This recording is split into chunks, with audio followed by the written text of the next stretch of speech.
राजनीति में अगर जाति की बात ना हो तो नेताओं को मजा नहीं आता है।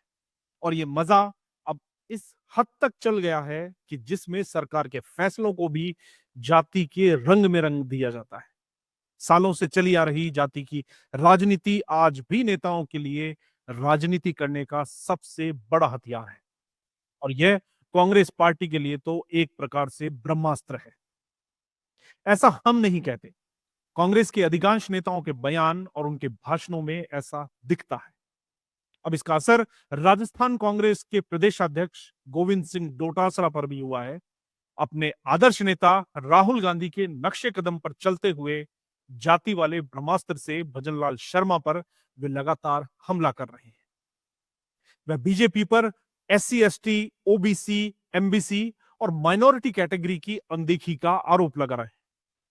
राजस्थान कैडर में भारतीय प्रशासनिक सेवा की 2022 चयन सूची से केंद्र सरकार ने 4 अधिकारी नियुक्त करने की फैसले को डोटासरा ने जातीय रंग में रंग दिया है।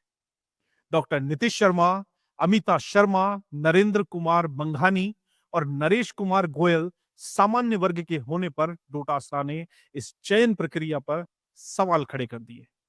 सोशल मीडिया अकाउंट एक्स पर पोस्ट करते हुए उन्होंने कहा कि यह बेहद गंभीर और आश्चर्यजनक है कि सरकार को एससी एसटी ओबीसी एमबीसी और माइनॉरिटी कैटेगरी में कोई भी योग्य अधिकारी नहीं मिला। इसलिए हमारे नेता राहुल गांधी जातिगत जनगणना के पक्ष में है, ताकि सामाजिक न्याय सुनिश्चित हो सके और सबको आबादी के अनुपात में हिस्सेदारी मिल सके। चयन प्रक्रिया में हमेशा योग्यता व वरिष्ठता के आधार पर सभी वर्गों के योग्य अधिकारियों को समान अवसर दिया जाता रहा। लेकिन प्रदेश के इतिहास में पहली बार ऐसा हुआ है कि केवल सामान्य वर्ग से ही 4 सीटें भर दी गई हैं। यह खुलेआम जातिवादी मानसिकता के प्रदर्शन का मामला है। 36 कौम का वोट लेकर सत्ता में बैठी भाजपा सरकार की जवाबदेही जातिवादी सोच वाले अफसरों के प्रति नहीं, जनता के प्रति है। डोटासरा के इस बयान से लग रहा है कि सामान्य वर्ग को पसंद नहीं करते हैं और एससी एसटी ओबीसी एमबीसी और माइनॉरिटी कैटेगरी के वोट बैंक के लिए उन्होंने यह बयान दिया। लेकिन साल 2020 में कांग्रेस राज में हुए ऐसे नियुक्ति आदेश की बात करते हैं तो सच्चाई बिल्कुल इसके उलट है।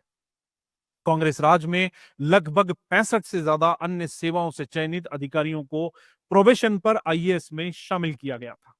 इनमें से 50% से ज्यादा अधिकारी सामान्य वर्ग के थे और अन्य वर्ग का आंकड़ा ना के बराबर था। कांग्रेस राज में सामान्य वर्ग के अधिकारियों को ज्यादा मौका मिला। ऐसे में डोटासरा भी गलत हैं जो SC ST OBC minority category के नाम पर सवाल खड़े कर रहे हैं। कांग्रेस राज में हुए इन अधिकारियों की लिस्ट कांग्रेस की पोल खोल रही है, जो केवल जाति के नाम पर राजनीति कर रहे हैं।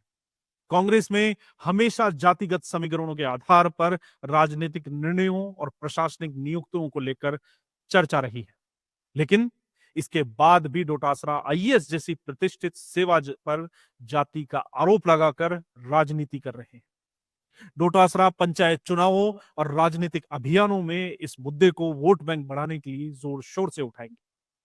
कांग्रेस इस तर्क को जनता के बीच ले जाने की कोशिश करेगी कि भाजपा सरकार केवल सामान्य वर्ग के लिए काम करती है। यह बयान सामान्य वर्ग के खिलाफ है और अब कांग्रेस अपने सामान्य वर्ग के नेताओं को मौका नहीं देगी, क्योंकि इस वर्ग के कारण अन्य वर्ग को मौका नहीं मिल रहा है। कांग्रेस आज भी सदियों पुरानी जाति वाली राजनीति के सहारे समाज को बांटने का काम कर रही है, क्योंकि उसको आईएएस जैसी प्रतिष्ठित सेवा में भी जाति दिखाई देती है। लेकिन यह डोटासरा की मजबूरी है कि वह अपने नेता को खुश करने के लिए सरकार के हर फैसले का विरोध करे और जब कुछ नहीं बचे तो जाति का एंगल निकाल लाए। लेकिन कांग्रेस की इस जाति पॉलिटिक्स को जनता ने कब का नकार दिया है। लेकिन इसके बाद भी वह जाति के नाम पर रोटियां सेकने से बाज नहीं आ रहे हैं।